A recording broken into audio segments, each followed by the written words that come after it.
This is the ideal chance. You're fired. I was momentarily unable to process what had just been spoken. One day, I defended a cleaning lady who was suspected of stealing by my supervisor, Thomas, who frequently branded me incompetent. She would never act in that manner. Have you got any evidence? What? Are you really putting your colleagues' trust in a dirty cleaning lady? No, that's not what I'm saying. Then Thomas leaned forward and said something ridiculous with a smug smile. You're supporting this thief, then. You are equally guilty as a result. Although I previously believed you were worthless, I was unaware of your level of stupidity. You don't have any hope. This is an excellent opportunity to get rid of you. I'll let higher management know about this.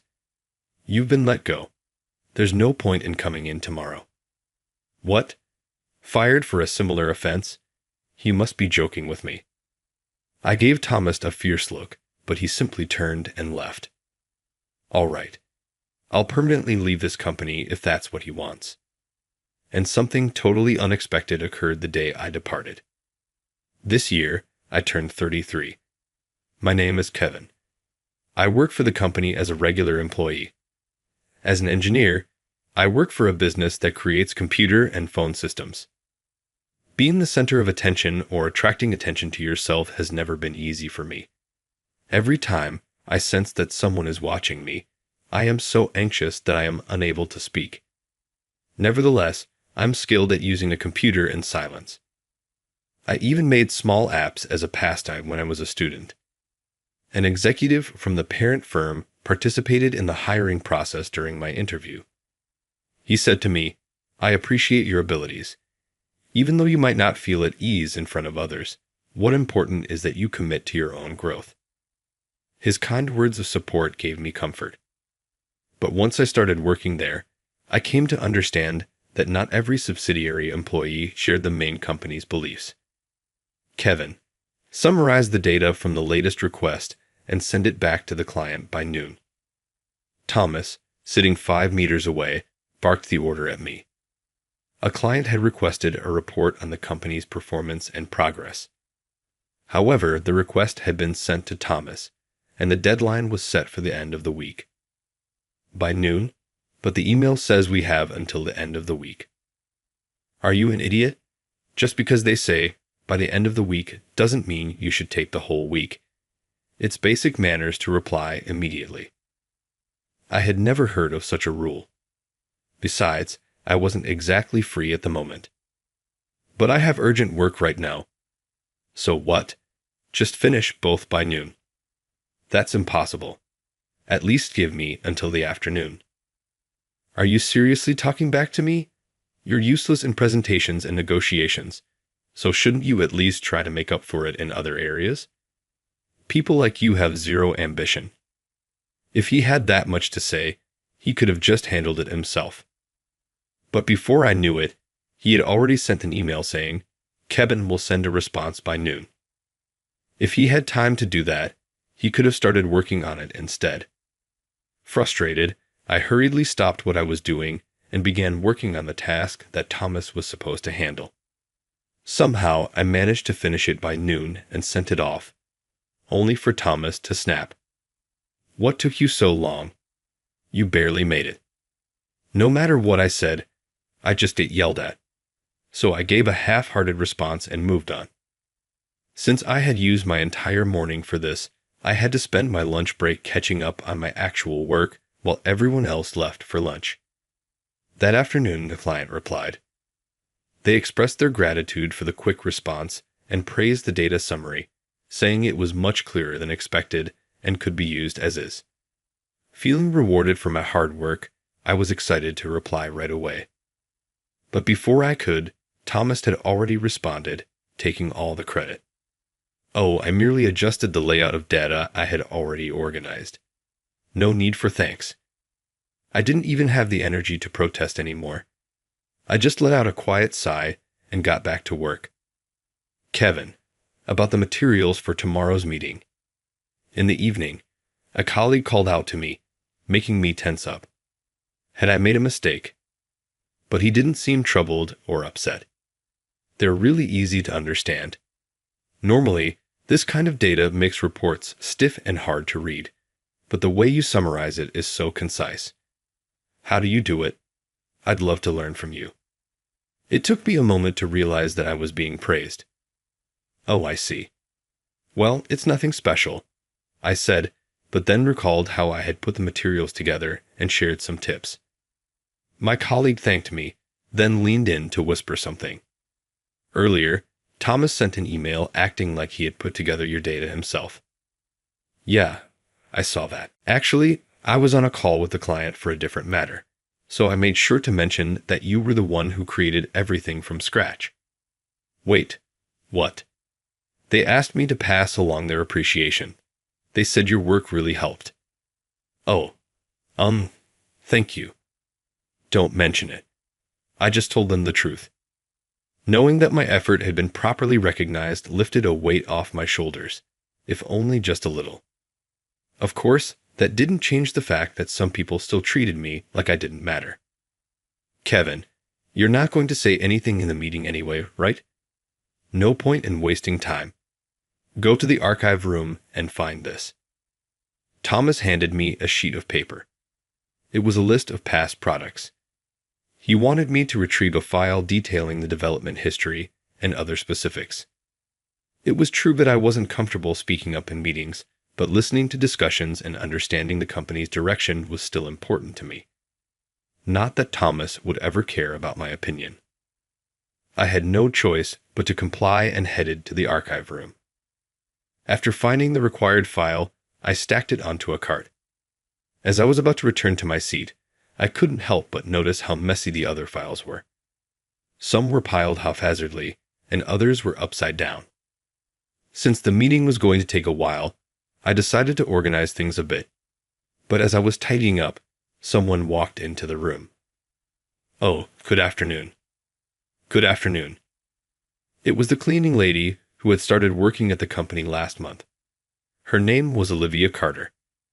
She was probably around my age, but with her long hair loosely tied at the back and thick glasses that looked heavily prescribed, it was hard to guess her exact age. Additionally, her uniform, consisting of long pants and an apron, was noticeably worn and stained. Her sudden appearance startled me. Since she had signed confidentiality agreements like the rest of us, she must have been allowed in the archive room. Oh, are you working? Sorry, I'll leave right away. No need to worry. These shelves. Were they always disorganized? Olivia glanced around the room. I had just finished tidying up. Sorry, I cleaned them up without asking. I wondered if I had interfered with her work. If she had her own system for organizing things, I might have disrupted it. But instead of looking annoyed, her eyes sparkled behind her thick glasses. This is amazing. When I peeked in earlier, it was a complete mess, and now it's spotless in such a short time. Kevin, you're not just good at your job, you're great at cleaning too. You know my name. Of course, I've heard you're very meticulous in your work. It's not that impressive. People are just being polite. I mean, I'm constantly called incompetent. Who would say something like that? I told her about Thomas, his treatment of me, and how my personality had contributed to the situation. I don't even know why I get so nervous, but the moment everyone's eyes are on me, I just freeze up. I've been here for years now, but I still don't feel like I fit in. It's pathetic, isn't it? Having problems like this at my age. Not at all. I actually understand how you feel. Oh, but this is about you, Kevin. Sorry for bringing myself into it, but judging from what I heard this morning, there are people who need you here. I hope so, but sometimes it just feels like empty politeness. No one asks for advice or brings you up in client conversations out of mere politeness. At least I wouldn't. You think so? Absolutely. The fact that your reputation has even reached me proves it. Now that she mentioned it, maybe she was right. Getting carried away never leads to anything good, but maybe, just maybe, it was okay to have a little confidence. From that day on, I started talking to Olivia more often. Since our break times often overlapped and we sometimes ran into each other after work, I had plenty of chances to see her. Whenever I was feeling down, she always managed to lift my spirits. One day, I found myself curious about Olivia's thick glasses. Having perfect eyesight, I had never worn glasses before. I had heard that for nearsighted people, the worse their vision, the thicker the lenses. Olivia, is your eyesight really bad? Huh. Oh, you mean these? She removed her glasses, but her bangs covered most of her face, making it hard to see her expression. Yeah, I think it's pretty bad. Want to try them on? She handed me her glasses, and I held them up to my eyes. Ah. The sudden shift in focus made me dizzy, as if the world had started spinning. Oops, sorry. That was probably too strong for you. Yeah, I couldn't see anything at all. Couldn't see anything. Olivia repeated my words, then suddenly seemed to have an idea.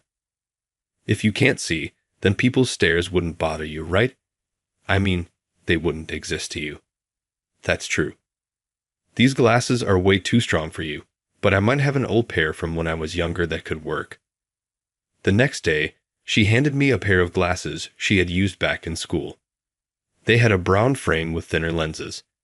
When I put them on, my vision became slightly blurry, but not to the point of dizziness. If you wear them too long, your eyesight might get worse, so just use them as a lucky charm when you really need them.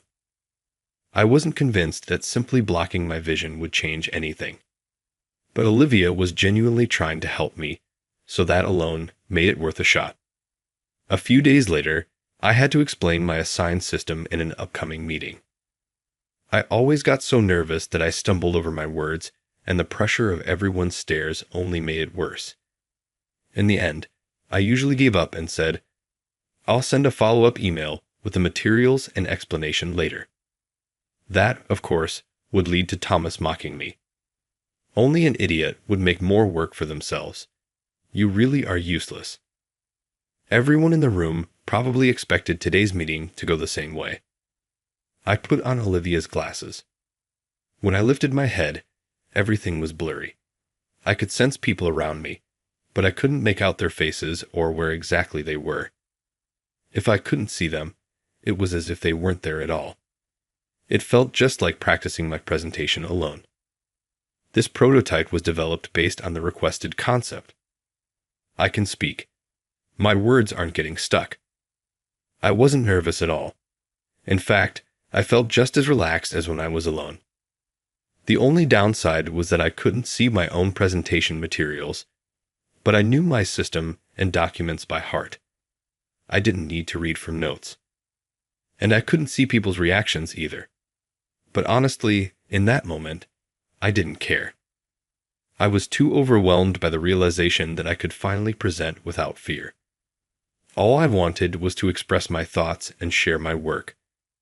I spoke with all my heart, directing my words to the faceless figures before me. When I finished my presentation, I never expected what came next. Applause. Kevin, what happened to you? You actually pulled off a presentation. You didn't stutter, you didn't freeze up, and most importantly, your explanation was really easy to follow. Well, of course, Kevin's reports are always so clear. Having him explain them himself is like giving a lion sharper claws. My colleagues showered me with praise. I had just experienced the full effect of Olivia's glasses. Just by not seeing the people watching me, my entire world changed. It was all about mindset. Overwhelmed with surprise and accomplishment, I thought to myself, I have to thank Olivia later. Eager to share my excitement, I went looking for her. I found Olivia cleaning the floor near the supply shelves. Olivia. Kevin, why are you in such a hurry? Kevin. You were absolutely right. Just not being able to see people watching me made such a huge difference. Thank you so much. Olivia. I only gave you some advice. This was your own ability all along. Kevin. If you hadn't pointed it out, I would have never realized it myself. Please, let me thank you properly. Olivia. It wasn't anything that major, but if you insist, I'll take you up on that offer. As I sorted through supplies that had been dumped onto me, Olivia cleaned around the shelves. Normally, I would have sighed in frustration while doing this kind of work, but chatting with her made the time fly by. However, someone was watching us from a distance. The next morning, when I arrived at the office, I noticed a commotion at the center of the room. A crowd had gathered, and the atmosphere felt tensed and chaotic. What's going on? I was casually wondering if maybe a stray cat had wandered in. But the moment I saw what was happening at the center of the crowd, the blood drained from my face. Just admit it already. We have proof. Olivia. I didn't do anything. There stood Olivia, cornered by Thomas. Olivia. Kevin.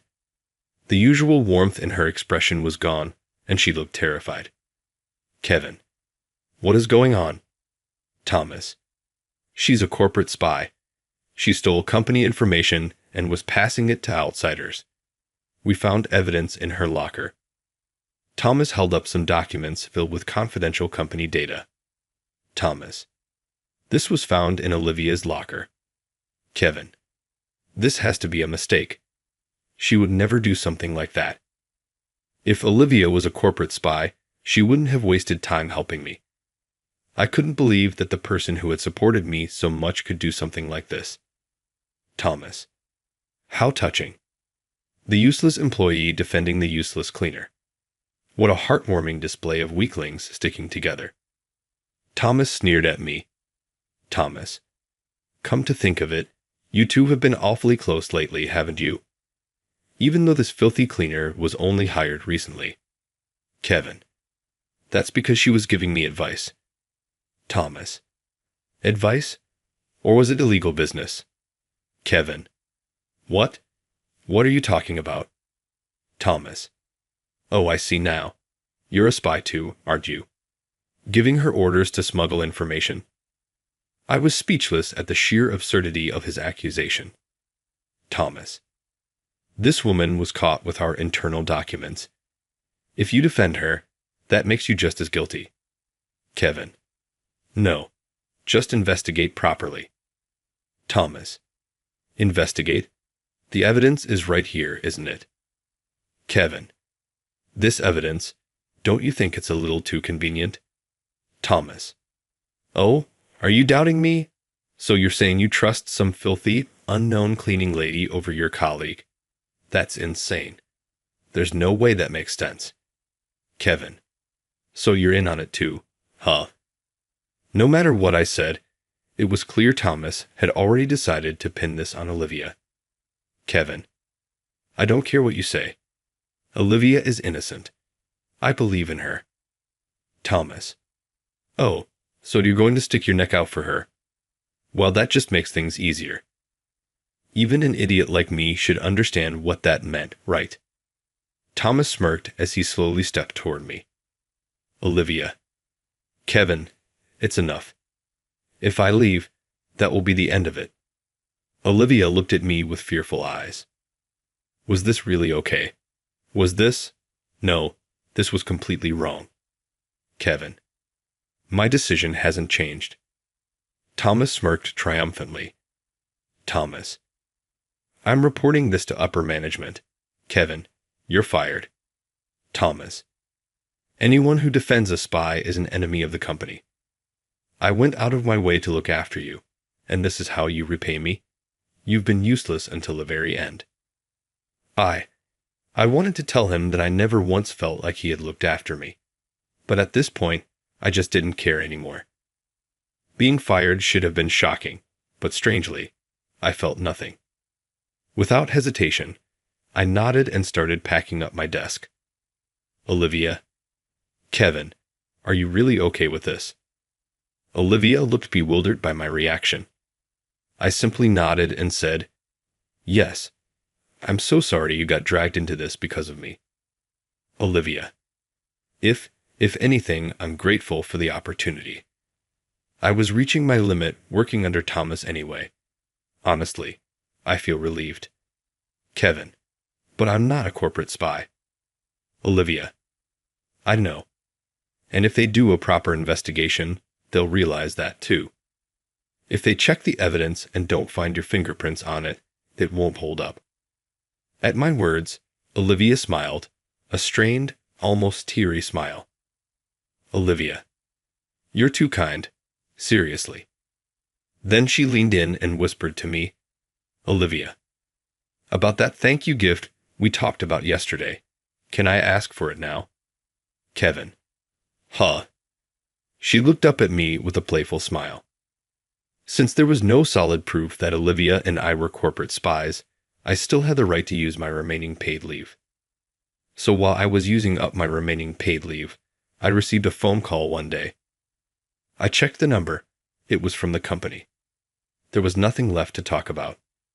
If they needed me for any formalities, I could deal with them on my last day, so I ignored the call. Then, a few days later, when I went in for my final paperwork, the office was in complete chaos like I had never seen before. Did something happen? Even though it was no longer my concern, I asked a nearby colleague who looked visibly troubled. Colleague. Well, a lot of things happened, actually. By the way, do you have copies of the materials you made in the past? I think Thomas threw everything out, saying we can't trust documents made by a spy. I see. Is something wrong? I noticed dark circles under the employee's eyes. Looking around, I realized everyone else seemed equally exhausted.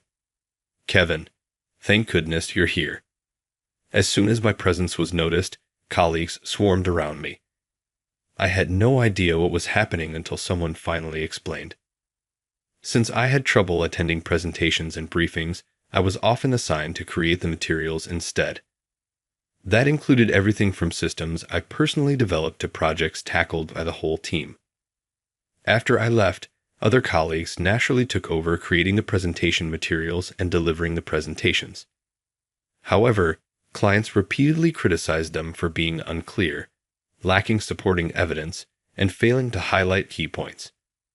As a result, in just a few weeks, the company lost credibility, and contract cancellations kept piling up. The total losses were estimated to be around $100 million. That figure was so absurd that I could hardly believe it. Even if my materials had been well received, the employees here were professionals. Many of them had been with the company far longer than me. I couldn't imagine them producing materials so poorly written that they would cause this much damage. When I voiced this thought, everyone fell silent, looking uncomfortable. Then, after a brief hesitation, someone muttered quietly, "The replacement materials for Kevin were all made by Thomas." Firing me had been easy enough, but as expected, they still had no actual proof of their accusations. Of course they didn't. Olivia and I were innocent. After being reprimanded by the executives for failing to produce solid evidence, Thomas had been ordered to take over all of my work until my supposed involvement as a corporate spy was confirmed. Until now, he had dumped all the report writing on me and left the actual presentations to other employees. He had only ever stood in the background, giving instructions and watching from a distance. Since he had barely been involved in development, he ended up spending excessive time creating materials filled with vague and unsubstantiated data. And that was what led to the company's current crisis. Now, everyone was scrambling to salvage contracts and deal with the fallout. Kevin. The familiar sound of someone yelling my name after days of peace made the surrounding colleagues shrink back. Just like everyone else, Thomas had dark circles under his eyes as he stomped toward me. "I called you so many times. Why didn't you answer?" "Well, I was fired, wasn't I? There's no reason for you to need me anymore." "Of course I need you. Redo every single material you've ever made." What was he even saying? His selfish demand left me completely speechless. "You were the one who threw them away, weren't you? So what? Just make them again." "You really think someone as incompetent as me can do that?" I put extra emphasis on the word incompetent. More and more people started gathering around us. The growing number of eyes on me made a cold sweat run down my back. This wasn't even a presentation. Yet I could still feel the weight of everyone's stares. Maybe I should just ignore him, finish my resignation paperwork, and leave. Just as I had that thought, someone stepped forward, pushing past Thomas. It was the president, Mr. Taylor. Kevin, I'd like to personally ask for your help. Mr. Taylor, it seems he is incapable of handling work the way you did. On top of that, the accusations against you are starting to seem unfounded. I know it's a selfish request, but would you consider coming back? Our company needs you. He had told me something similar in my initial job interview, but it was a lie. Sorry, but I've already secured another job. I'm just here today to finalize my resignation. After everything we've done to ask you back, how can you act so indifferent? Thomas had the audacity to act like he was the one being wronged. At that moment, a sharp, composed voice rang through the office. Oh my, after falsely accusing him and forcing him out of the company, you have the nerve to say, how can you act like that? I believe that statement applies to you instead. Everyone turned toward the voice. There stood a stunning woman with sleek, long hair neatly tucked behind her ears, revealing her elegant features. She exuded confidence, clad in a sharp gray suit, her commanding presence overwhelming the entire room. Who are you? Outsiders aren't allowed in here. Thomas snapped at her, but Mr. Taylor quickly turned pale and bowed his head toward her in a panic. Thomas, how dare you? This is the Vice President, M. King. Vice President, M. King. The entire office erupted in murmurs. About half the employees seemed to recognize the name, while the other half were in shock. That's right. She's the next president of Blossom Systems. You mean to tell me you didn't know? Blossom Systems is the parent company. And Thomas had just called their future president an outsider. Yet, he showed no sign of apologizing. So what brings Miss King here? Kevin will be working with us from now on. His support skills and technical expertise are outstanding. Yes, my new job was at the parent company. Mr. Taylor and Thomas both widened their eyes in shock. That incompetent fool is actually useful. Someone who can't even give a presentation in front of others. Oh.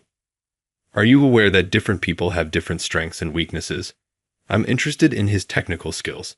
He may not excel in public speaking, but if he dedicates himself to development, that's more than enough. Those were the exact words I had once heard during my job interview. She was one of my interviewers. I had only met her once, so I didn't remember her face or name, but she had remembered me. That's not the point. He's a corporate spy. Oh, you mean the fabricated accusation you tried to pin on me. At that moment, Miss King put on a pair of glasses and tied her hair back in a ponytail. Thomas's voice trembled as he stared at her. Wait, you really are talented at tearing people down, aren't you? She looked exactly like Olivia because Olivia's true identity was the vice president, Miss King, of the parent company. Her real name was Olivia King. She had deliberately used the alias Carter for a reason.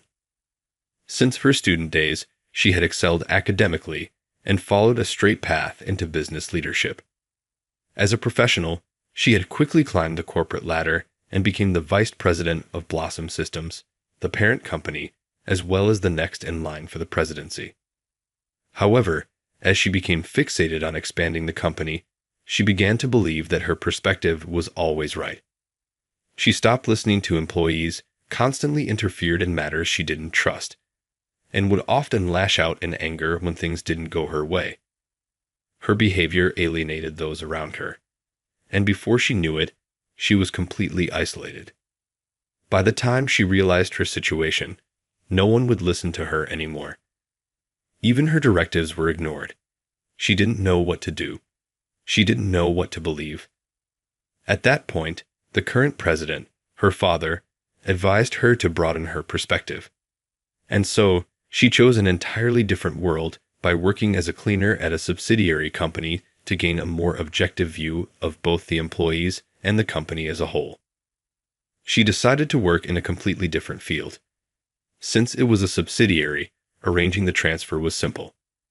To ensure her identity remained hidden, she used an alias and observed everything around her.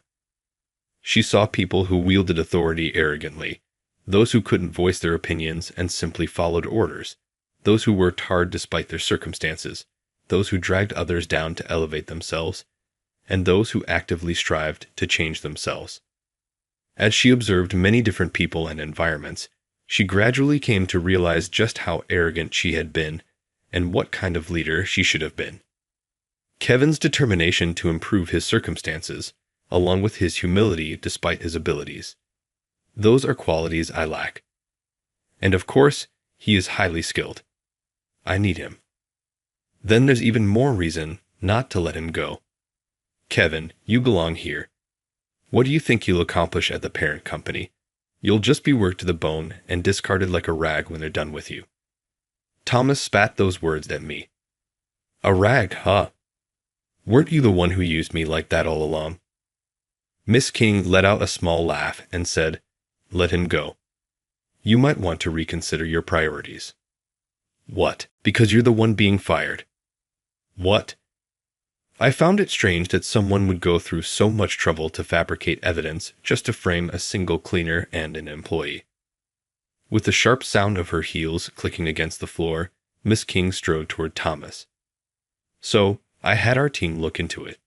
The reason why there's no evidence proving Kevin was guilty is because you were the real culprit. What proof do you have? Oh, plenty. We got your buyers to talk, and we have all the email records as well. No, this is a setup. You probably wanted to pin it on someone else before anyone found out the truth, didn't you? So you chose Kevin, the employee who had recently gained recognition. Someone like you, who always looked down on him, must have hated seeing him succeed. Miss King then turned her sharp gaze toward Mr. Taylor. I also had information that you were involved. I've suspected something for a while now. The way the subsidiary has been managed is completely different from the directives we issued. It seems that while you were busy lining your pockets, things were heading in the wrong direction. Mr. Taylor's face turned pale, and he patted Thomas on the shoulder. This is all a setup. Someone is trying to frame us. Yeah, we would never do something like this. Right, Kevin? Tell them we've been good bosses and there was no fraud. Besides, how credible is their so-called evidence anyway? She respects you, so if you speak up for us, we can clear our names. He then lowered his voice, whispering a clear threat, warning me of the consequences if I said anything unfavorable. All eyes were on me at this critical moment. Everyone was waiting for my response. A wave of dizziness hit me. My chest tightened. But then I remembered. I had my good luck charm for moments like this. I reached into my bag and grasped the glasses hidden inside. If I put them on and blurred everyone out. What's wrong, Kevin? Kevin, answer me. I clenched my fist tightly. No. If I did that, I would be falling back into my old habits. I made up my mind to stand up for the people who had believed in me. And with that resolve in my heart, I turned to face everyone. There is evidence. I released my grip on the glasses and pulled out my phone. Displayed on the screen were emails showing Thomas and Mr. Taylor conspiring to falsify invoices, along with graphs showing financial discrepancies. These were all documents I had used in my materials. I had always found something odd about them, but I never imagined they were covering up illegal transactions. Miss King had asked me to recall past data. On the day I was fired, I had handed everything over to her, the financial reports from July, 2 years ago, and last year's statements. Based on this data, fraudulent transactions clearly took place. Additionally, we have testimony from a business partner. They had no idea they were involved in an illicit deal, and they were furious when they found out. I had said it without wearing the glasses. I had faced them directly and spoken. It's time to give up, don't you think? Mr. Taylor and Thomas hung their heads in defeat, And so, their wrongdoing was exposed to all employees, and later, their fraudulent activities were reported in the news. Naturally, they weren't just fired. It became a criminal case. A new representative was appointed, and the company began an internal transformation. Leading the effort was Miss King. With her strong sense of responsibility, she pledged to oversee the subsidiary's recovery until it could operate independently again. As for me, I began a new chapter in my life as her secretary. Sometimes, I would accidentally call her Olivia and quickly correct myself. If it's so hard for you, you can call me by my first name. What? That would sound way too personal, like we were a couple. Noticing my reaction, she gave a playful wink. But only when we're outside the office. So, that's how it was. With her glasses gone and now wearing contact lenses, her beauty was striking. She had kept her face hidden with glasses and her hair to maintain her disguise, but honestly, I found both versions of her equally captivating. Otherwise, I wouldn't have looked forward to our conversations as much as I did. I still keep my lucky glasses in my bag to this day, but I don't need them anymore. Even when I clearly see people around me and feel their gaze, I no longer hesitate. The reason I still carry them is to remind myself of the moment I overcame my biggest fear. Challenges and setbacks will continue to follow me throughout my life. But after overcoming a situation like that, I feel like there's nothing left to fear. Someday, I want to be the one to give others the same courage I gained. To do that, I want to become someone who can face adversity head-on.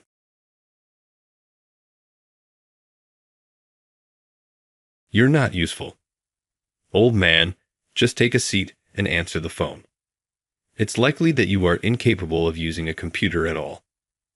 A surprise cyber attack left the system development department in disarray. With confidence, a younger worker who always made fun of me for not having a college degree sat down in front of the computer. Take note of this. I'll have this resolved quickly. However, his face became pale with horror as soon as he began. Not at all. How is this taking place? After halting for a moment, the cyber attack resumed.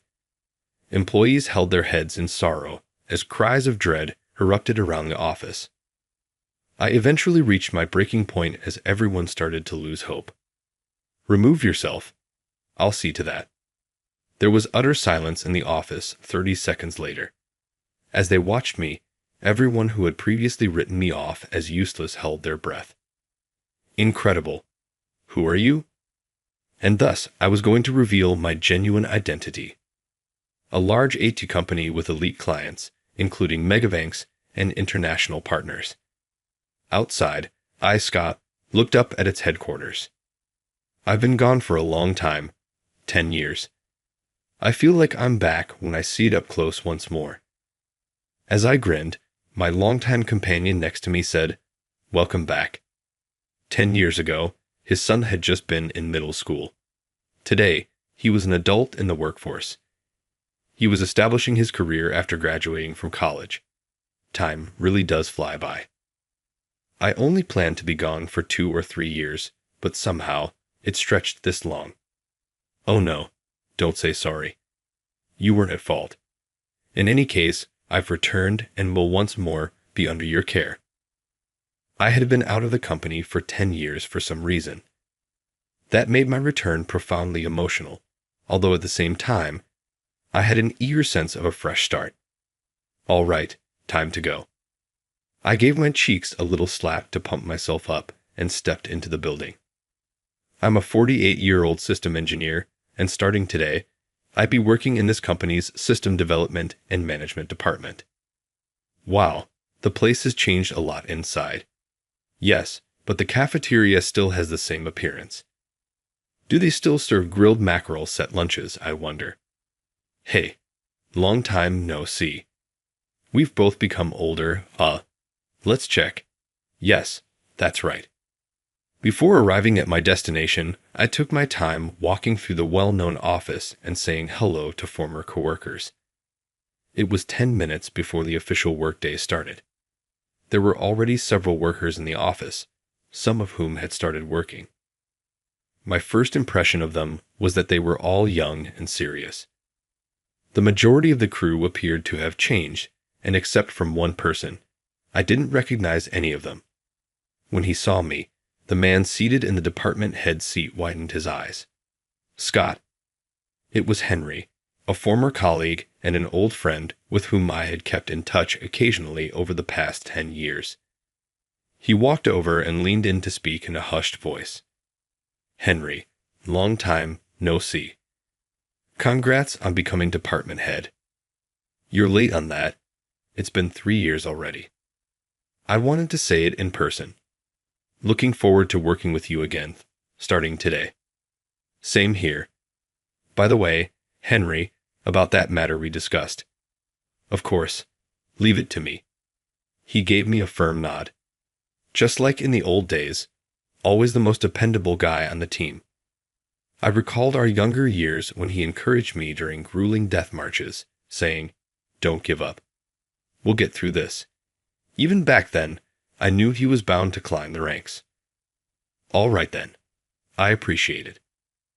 Out of habit, I nearly extended my right hand for a handshake, but quickly pulled it back and bowed instead. From now on, he was my boss. I had to adjust. Henry seemed to understand, and as the department head, he gestured toward a corner of the office. Scott, that's your desk. I'll introduce you to everyone during the morning meeting. Thank you. I'll head over now. I bowed again and walked through the modern, spacious office. Along the way, I caught murmurs. Who's that? Probably a mid-career hire. It was proof that Henry had kept our promise. Nice. This is a great spot. Outside, the sky was a perfect, cloudless blue. It felt like the universe itself was celebrating my fresh start. Maybe I'd build good relationships with my new colleagues. With that hope, I waited eagerly for the start of work chime. But I never expected what would happen next. As I briefly mentioned yesterday, this is Scott, who's joining us as a mid-career hire. Please introduce yourself.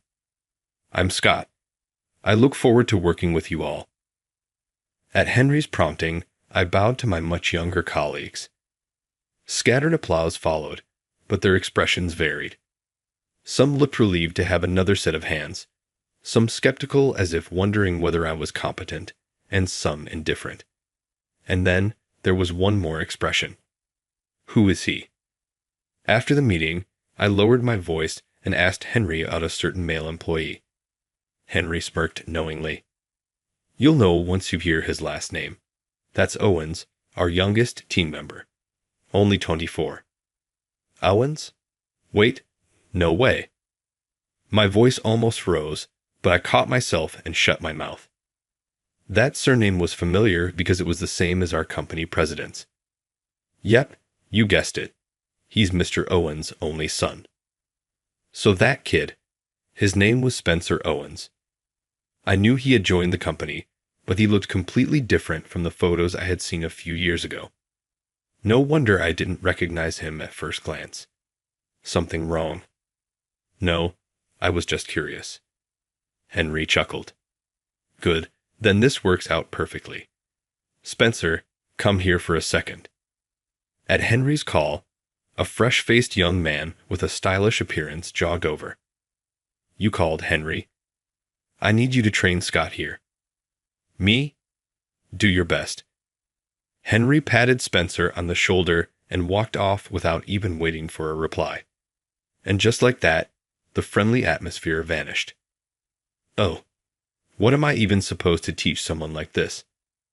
The look on his face confirmed what I had suspected during the morning meeting.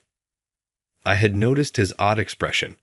It was as if he had already decided I was beneath him. A twisted look, filled with condescension. And now, that same expression was plastered on his face. I'm Scott. Looking forward to working with you. I graduated from an university, a private school. What about you, old man? Ah, what an introduction. I was taken aback. An university was a prestigious institution, but to throw out an academic superiority card right away? Well, I wasn't hiding anything. Nor was I ashamed, so I simply told him the truth. Due to some family circumstances, I had to drop out of high school. So that means, no way. You're a middle school graduate? Damn, I didn't think people like you actually existed. Ah, yep, I sure do. Spencer laughed excitedly, causing a small scene. None of the other employees even glanced our way, all focused on their work. That alone told me this was a common occurrence. Honestly, I don't know what kind of mistake led you here, but a high school dropout, and an old man at that, has no place in a system company. You're completely useless. Well, we'll see. Even an old guy like me might be of some use. No, here, take a look. He smirked arrogantly, as if he had built it himself, and led me to his desk, pointing at his computer. This is a computer. You've probably never seen one before. I bet your last job was some manual labor gig that didn't require a degree.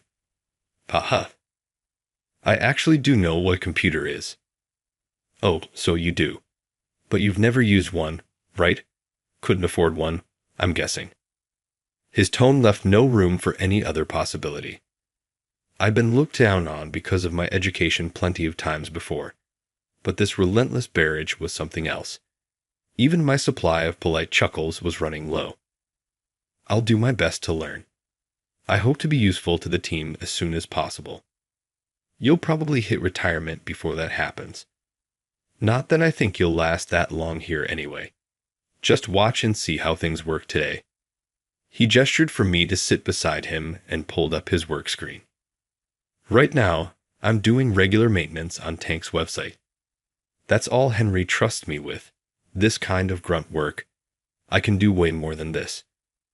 Despite his complaints, his hands moved skillfully across the keyboard. I had to admit, I was a little impressed. Maybe he wasn't all talk after all. This isn't just grunt work. It's an important job for. And what would a middle school dropout know? If you're going to talk big, why don't you at least get a high school diploma? Haha. You might be right. People with low education just don't try hard enough. Though it's probably too late for you now. Haha. For a second, I thought I might have misjudged him. I forced a smile, but I was starting to doubt my own judgment. I'll give you some work, old man. A week had passed since my return to HQ. That's when Spencer called me over to his desk and bluntly said, "Oh, work. I heard you're actually in. I still don't believe it, but if even someone like Henry, who actually has a degree, says so, I guess it must be true." It's true. I never went to school for it, though. I'm self-taught. Self-taught? Huh. I doubt that's useful, but whatever. Here. Spencer tossed a stack of documents onto my desk with a loud thud. This is the specs PS Bank wants to revamp their website. Everything's in there, so read it yourself. Got it. I flipped through the documents as instructed. It wasn't a particularly difficult project. In fact, it was a beginner-friendly task, something even a junior Southeast could handle with ease. I see. This was actually my assignment, but honestly, this kind of grunt work isn't worth my time. Well, I wouldn't call it that. Like I mentioned before, this is still an important job for. You really don't get it, do you? People who've only done low-level work never do. Our company manages systems for major banks. Compared to that, why should I waste my time on a job from some small-time bank? There was an undertone of frustration in his voice. Just as I started to get a sense of what was really bothering him, he waved me off dismissively. Come on, get started already. This kind of thing would take me just a day, but I'll be generous and give you a whole week, old man. I appreciate it, but judging by the scope, I should be able to wrap it up in about 3 days. Oh, feeling confident, huh? All right then, it's all yours. But if you don't finish it, I didn't need to hear the rest to know exactly what he was going to say. I took the documents back to my desk and read through them more carefully. Yes, 3 days. No, actually, 2 should be enough. At least, that's what I thought at the time. Wow, would you look at that? It's already the morning of day 3. Don't tell me you're still not done. No, but I should have it ready by the end of the day. You said the same thing in yesterday's progress report. Are you really sure about that? Of course. Spencer loomed over me, grinning from ear to ear, as if he was enjoying the idea that I might fail. And the truth was, I hadn't finished the job. Even on the deadline day, I had barely gotten past the halfway mark. I gave you a whole week. You're the one who said you'd be done in 3 days. Guess a high school dropout doesn't even understand his own limits. Someone like that can't be trusted with work, now can they? Those words, he had been saving them, and now he was throwing them at me with everything he had. It's fine.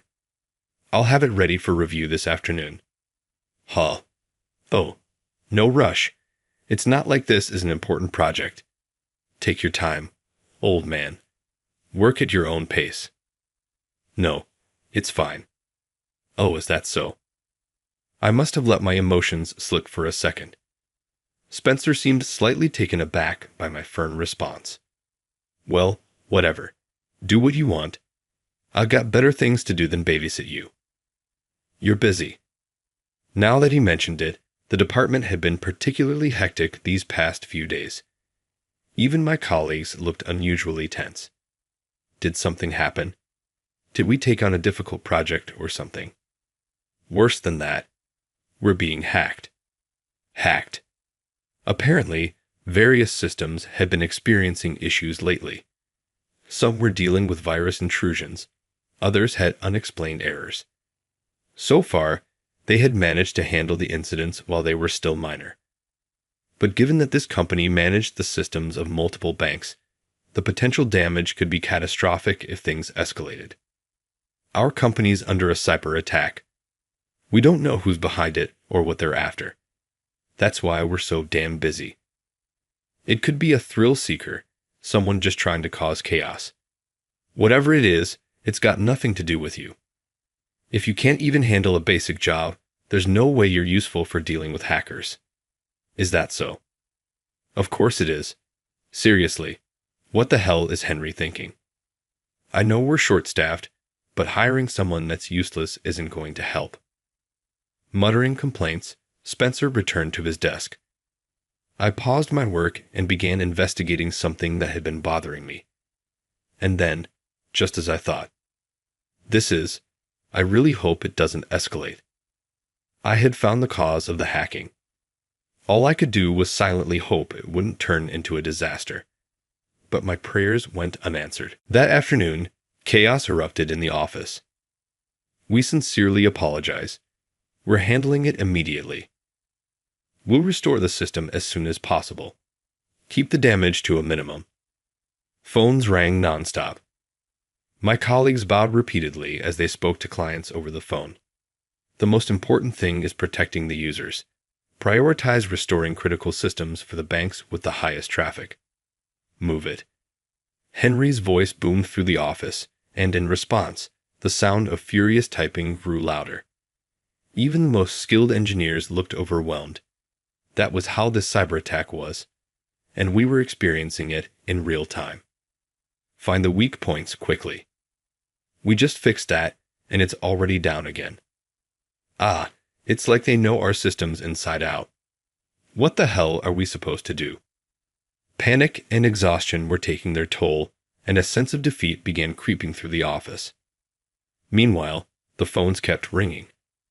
Most were from clients, banks across the country whose systems were affected.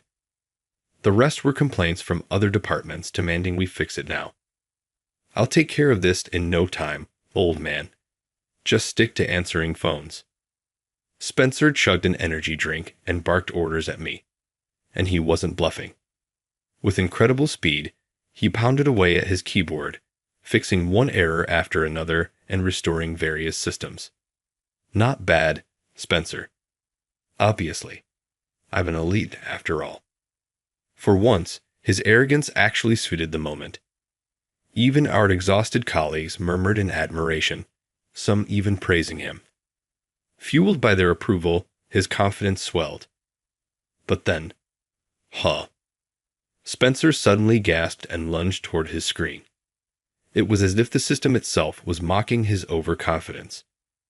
A new alert had appeared, one signaling an even more critical failure.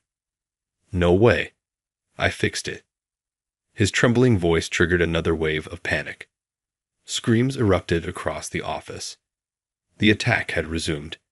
At the same time, the phone started ringing again, plunging the office back into chaos. Stay calm. We'll get this under control. Just hang in there. Henry's rallying cry went unheard. Some colleagues slumped in despair, muttering, "It's over." Spencer was frozen, shaking on the verge of tears. I had been silently watching, but I had finally reached my limit. Of course this happened. If you think about the cause, it's obvious. Ignoring Spencer's stunned expression, I headed back to my desk. In about 30 seconds, I powered up my computer and began working. The office instantly fell silent. This should stop any further attacks. Now, everyone focus on restoring the systems as quickly as possible. I scanned the room as I spoke. Henry, his expression suddenly alert, followed up with a firm order. Do as he says. I'll update all relevant parties. Get to work. My colleagues, who had been frozen in shock, scrambled back to their keyboards at his command. Only one person remained motionless, Spencer. Who the hell are you? He confronted me right after the restoration process was complete. At the time, I was discussing the next steps with someone in the hallway. That someone was none other than Mr. Owens himself, Spencer's father, who had rushed over after hearing how I had resolved the crisis. Spencer, don't be rude. Mr. Owens. I just need to talk to this guy. This guy? Who do you think you're talking to? Show some respect to him. What? Spencer flinched as his father suddenly scolded him, his face turning bright red. What do you mean? Scott was my senior back when he worked here. He's the one who taught me everything I know. You have no right to refer to him as this guy. Now, Mr. Owens, it's fine. He simply didn't know. But still, it's also my fault for not telling him. At my reassurance, Mr. Owens finally calmed down. Then, we resumed our interrupted conversation. Honestly, I expected nothing less from you, Scott. You were already brilliant back then. But after spending 10 years in Silicon Valley, you've only become sharper. Silicon Valley. Spencer, unable to stay silent, jumped into the conversation. Seeing no way around it, Mr. Owens explained my background to him. You know about it, don't you? The heart of the global aid industry, where the world's top tech companies operate. Of course I know that, but Scott spent 10 years working for one of our partner companies in Silicon Valley, and it was because of me. It happened when Mr. Owens had just inherited the company from his late father. A partner company had made a demand. Send us a top-notch engineer, or we might have to end the partnership. Losing my father, who was the president, so suddenly left the company in a really unstable place. I couldn't say no. I basically offered Scott up like some sort of sacrifice. And not just that, it's been 10 whole years. It's fine, Mr. Owens. Because of that, I brought back a wealth of cutting-edge knowledge. It was a challenging but fulfilling decade. A middle school graduate? Spencer's question was so bluntly honest that I couldn't help but laugh. Come to think of it, Mr. Owens had a habit of making unfiltered remarks as well. Like father, like son. Spencer, how dare you? It's fine. He's just wondering how someone with no formal education could become a highly sought-after engineer, right? Yeah. His hesitation hinted at an unwillingness to fully accept it. But facts were facts. I was a middle school graduate, and I was also a recognized top-tier engineer. I was born into a single-mother household. My mother was frail, and when I was in my first year of high school, she fell seriously ill. I had no choice but to drop out and start working. At first, I juggled jobs at construction sites and cleaning services, anything that didn't require a diploma. But the hospital bills kept piling up, and no matter how hard I worked, we barely got by. The only way out of that situation was to earn more money, but at the time, I had no skills to make that happen. So, I taught myself using my mother's old computer, pushing through exhaustion after long shifts. I learned everything I could on my own. I chose to become in Southeast because learning programming doesn't require a formal education. For someone like me, who had been constantly reminded of my low academic status, that realization was a ray of hope. I sacrificed sleep, studied relentlessly, and kept practicing until I gained an unshakable confidence that no amount of ridicule could break. The one who hired me was your grandfather, the former president. He did it despite opposition from other employees. I remember my father mentioning it. Spencer said. He said that during the hiring process, the most confident candidate was also the one with the lowest education. My mother was able to overcome her illness thanks to the former president. He judged me by my abilities, not my degree. That's why, 10 years ago, when the company faced a crisis after his sudden passing, I was the first to step forward. That's why I was able to make the decision to go to America, a place I had never even set foot in before. But if you were so skilled, then why? Why was your work so slow? Spencer's doubt stemmed from the programming languages used in this company. The languages used here and the ones I worked with over there are completely different. What? To be honest, the programming language this company still relies on is outdated. Japan is one of the only countries still using it. That's why it took me a while to recall everything. That stings, but maybe it's also because of your age, Scott. Even you're saying things like that now, Mr. Owens. Spencer stared wide-eyed at me and his dad, laughing together.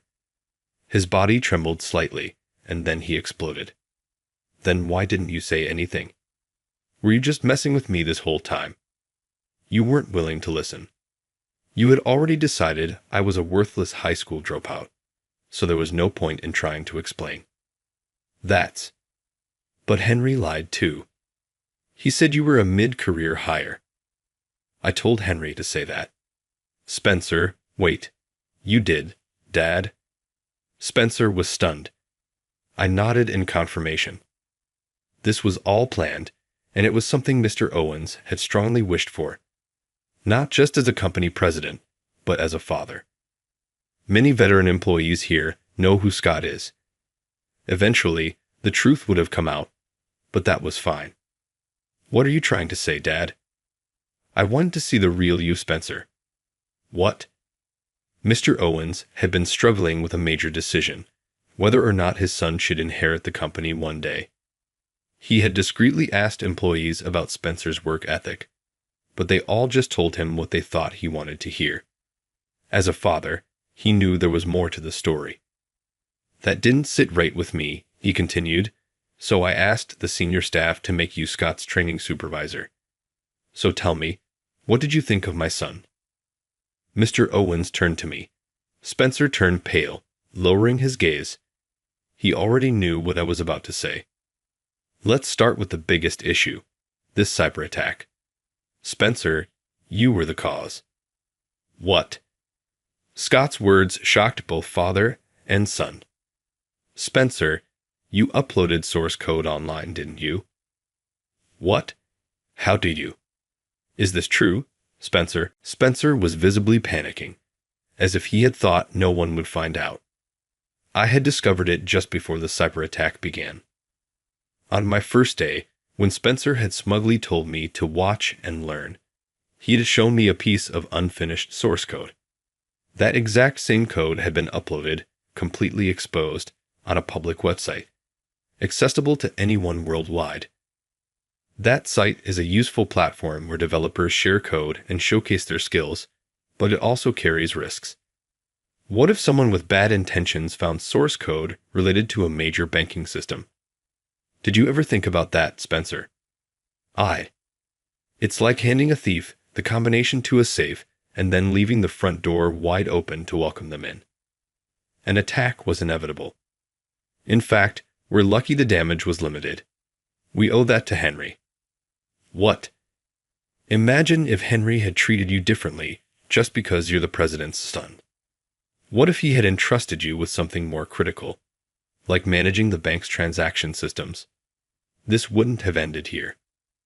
The reason you weren't given the jobs you wanted isn't just because you lack experience. The real issue is you, Spencer. Even in front of his father, I didn't hold back.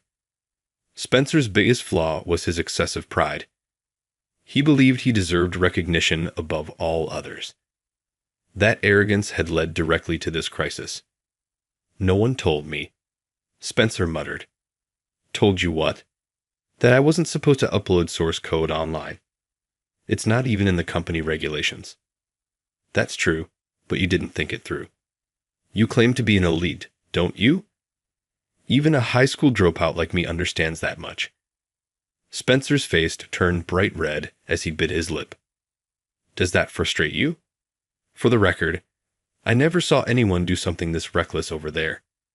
In Silicon Valley, companies tend to develop their own systems rather than outsourcing.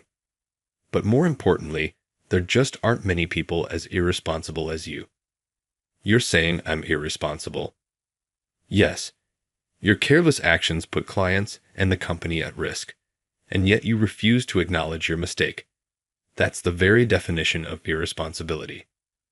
Judging others solely by their credentials, changing your attitude based on who you're talking to, it all shows immaturity. You also lack the compliance awareness expected in this field. More than anything, you're missing the fundamental common sense required. Having said that, I listed everything I had observed over the past week. With each point, Spencer lowered his head further, and Mr. Owen's gaze grew more severe. And well, that about covers it. I see. In other words, my son is unfit to be the next president, isn't he? Scott, don't be so discouraged. You do have good qualities. Good qualities. Spencer mumbled, his spirit nearly broken. I nodded. Your potential, your pride, is high. This time it led you in the wrong direction, but if harnessed correctly, that same pride can become passion and motivation. You know the saying, consistency is power, huh? Consistency. Keep believing in your own abilities, but without looking down on others. If you can do that, you'll grow tremendously. Maintaining a strong sense of pride while also respecting others. It was something Spencer likely couldn't grasp just yet. But someday, he would look back and realize that today had been the turning point. You just wanted to prove how talented you were, right? To see if you could make it in the real world. You felt insecure, right? That's why you uploaded the source code, isn't it? Spencer's head shot up. Insecure? Mr. Owens looked at his son in disbelief. Everyone has doubts. And the smarter you are, the more you overthink things, right, Spencer? After a long silence, Spencer finally spoke, his voice subdued. In school, I was always the best at everything, and Dad always told me I was his pride and joy. I was proud of that too. I never even considered the possibility that this company would be full of people far more skilled than me. It turns out I'm just an ordinary guy. Whether I'm here or not doesn't even matter.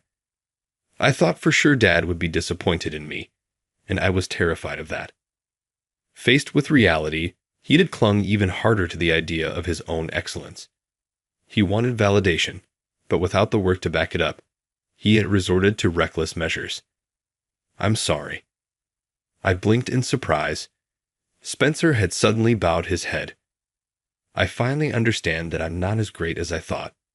And I owe that to you, Scott. I may not be talented, but I still want to take over this company one day. Please teach me what I'm lacking. Well, Mr. Owens, what do you think? Spencer, you fool. Honestly, leaving the final decision to Mr. Owens, I walked away. Behind me, I could hear Spencer still crying, repeatedly apologizing, and his father scolding him, but holding him firmly like a father should. Feeling the tension in the air, I silently wished that Spencer wouldn't quit the company. Later, at his own strong request, Henry stepped down from his position as department manager. He did it so that I could take his place. It's a bit late to ask, but are you really sure about this? I've been thinking about it ever since you decided to return. Come on, new manager, give your speech.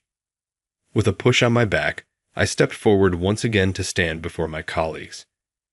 As I introduced myself as the new department manager, this time, I was greeted with loud applause and warm smiles from everyone. And among them, the one clapping the loudest was, "Congratulations on your promotion, Scott. Thanks, Spencer. And I'm really glad that you decided to stay. I caused a lot of trouble for everyone, so I want to make up for it through my actions." Since then, he had faced suspension and a pay cut, and his actions had been made public. Many within the company believed he should be fired, but I went around convincing each and every one of them. He had lost confidence in himself, but deep down, he was incredibly talented. I believed he would change and eventually contribute to the company. I won't say I want someone to acknowledge me anymore. I'll prove my worth on my own. Will you watch over me, Scott? Of course. I'll always be watching, no matter what, Spencer. He chuckled. That sounds a little scary. But somehow, he looked like he had grown a lot. Before long, I began working on improving the department. First, I focused on compliance training, ensuring that everyone became more aware of its importance. The desire to be recognized for one's efforts is something everyone has. If people don't learn how to control that feeling, the same kind of trouble could happen again. I also introduced a new development system to the workplace. Not only did it enhance security, but it also made it easier for employees to see their achievements and track their growth. I wanted each person to take pride in their work and recognize their own efforts and progress. This idea came to me while watching a certain employee, seeing how hard he was trying. I wanted to support him in my own way. When one's efforts or talents go unnoticed, or when they realize they're not as capable as they thought, frustration can sometimes lead them down the wrong path. But what really matters is whether they can recognize their mistakes. And if there's someone nearby to help them realize it, then they'll always have a chance to start over. I want to continue watching over the subordinate who realized his mistakes and chose to turn things around. At the same time, I can't afford to fall behind the younger employees. As I said, I want to keep growing, now and always.